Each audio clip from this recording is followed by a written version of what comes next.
Nagpanchami special पातोळ्यांसाठी लागणारं पुरण बनवून घेते। त्यासाठी 1 चमचा तूप घालून घेते, गूळ,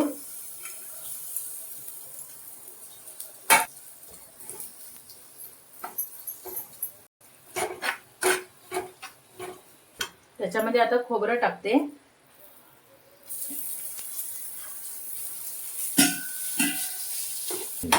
आणि चांगलं हे मिक्स करून घेते। हे बघा व्यवस्थित मिक्स करून घेतलेलं आहे मी। आता त्याच्यामध्ये वेलची पूड टाकून घेते।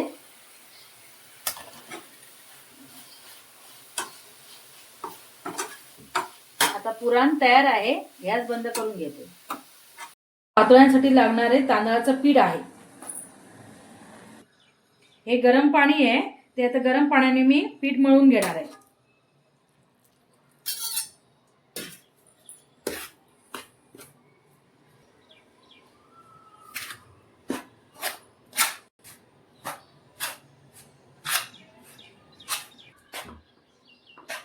थंड झाल्यावर मी आता हे हाताने मळून घेणार आहे।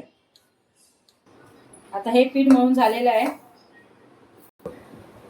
आता मी पातोळ्या करायला घेते। ही हळदीची पानं आहे, धुवून पुसून घेतलेली आहे।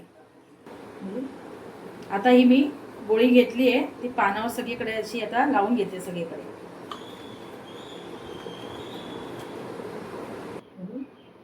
आता हे बघा पसरून झाली आहे सगळीकडे।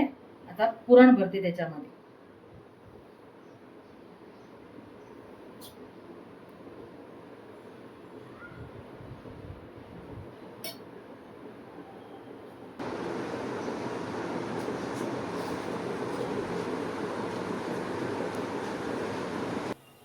स्टीमर मध्ये पाणी मी उकळून घेतलंय, त्याच्यामध्ये आता एक टाकते।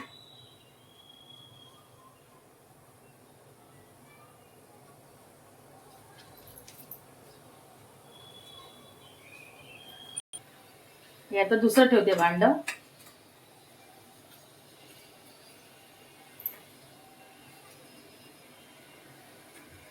ठेवून झालेलं आहे, तर झाकण ठेवून वाफवून घेते। बॉईल झाले का बघते आता। बॉईल झालेले आहे।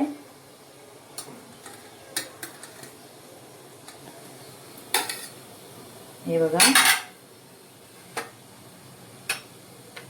बॉईल झालेली आहे। बंद करते।